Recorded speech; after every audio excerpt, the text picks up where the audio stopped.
Tragedi Big Bati kembali terjadi saat rapat paripurna DPR RI ke-8 pembukaan masa persidangan 2 tahun sidang 2023-2024 yang digelar di Senayan, Jakarta pada Selasa 31 Oktober 2023. Insiden tersebut terjadi saat anggota DPR RI dari fraksi PKS Syahrul Aidi Ma'azat tengah menyampaikan pandangan terkait dukungan terhadap Palestina.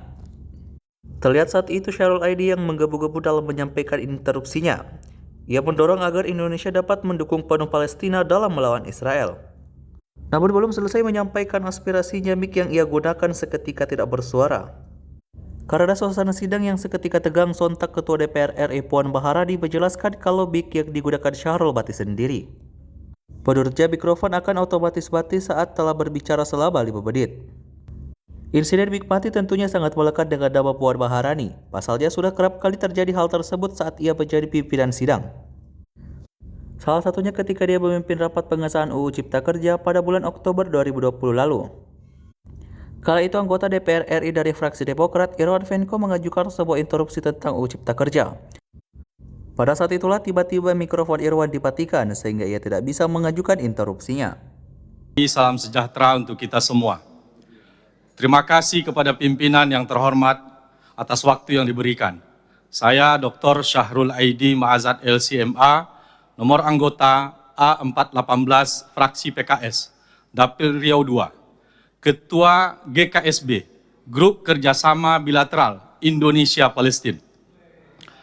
Kami Grup Kerjasama Bilateral Indonesia-Palestina mengucapkan terima kasih kepada pimpinan dan seluruh anggota DPR RI yang telah menggunakan syal Palestin pada sidang paripurna kali ini sebagai bentuk dukungan dan solidaritas kita kepada rakyat dan bangsa Palestina. Kondisi terakhir semenjak 7 Oktober 2023, Perang Israel-Palestina telah menewaskan 7.028 syuhada dan 18.484 korban luka-luka. Dari korban perang tersebut, 66% diantaranya adalah anak-anak dan perempuan, 2.913 diantaranya adalah anak-anak, dan 1.709 adalah perempuan.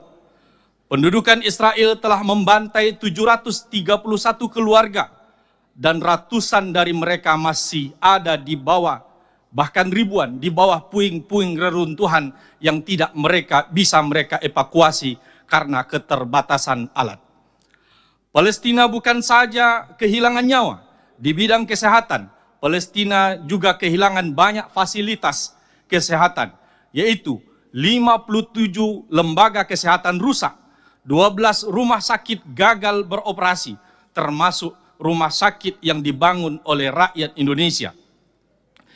32 UGD gagal beroperasi, 25 mobil ambulan hancur, 101 paramedis syahid, dan 100 lainnya luka-luka.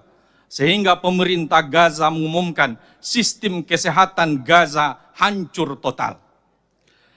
Israel telah membombardir puluhan menara, kantor pemerintahan, masjid, dan gereja, serta pasar. Yang paling miris adalah Menteri Pendidikan di jalur Gaza mengumumkan bahwa pada tahun pendidikan 2023-2024 ini telah berakhir karena seluruh siswa mereka telah terbunuh oleh Israel. Israel akan terus membabi buta melakukan serangan kepada negara Palestina karena adanya dukungan Amerika Serikat dan Uni Eropa. Padahal Amerika dan Uni Eropa, negara yang katanya selalu menjunjung tinggi hak asasi manusia dan menolak terorisme. Tetapi untuk kasus rakyat Palestina, mata mereka buta, telinga mereka peka, mulut mereka bisu, dan hati nurani mereka hilang. Entah logika apa yang mereka pakai saat ini. Kalaulah mereka tak memberikan dukungan, maka Israel takkan seberani ini melanggar banyak aturan internasional.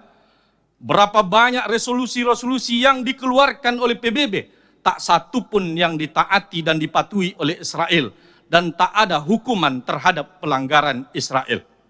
Pimpinan yang terhormat, Indonesia memiliki hutang sejarah kepada Palestina saat Indonesia baru merdeka dan Palestina menjadi negara yang pertama yang mengakui kemerdekaan Indonesia.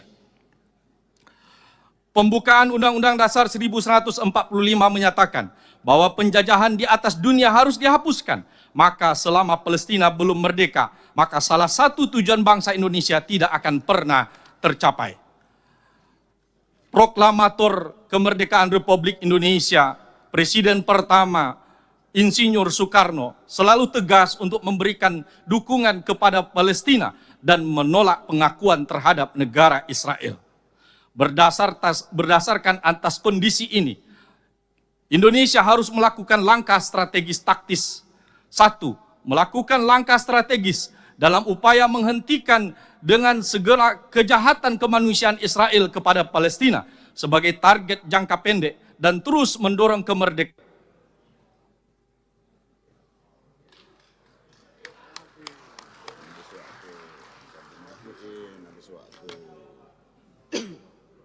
Sudah lebih dari 5 menit Pak, jadi mati sendiri.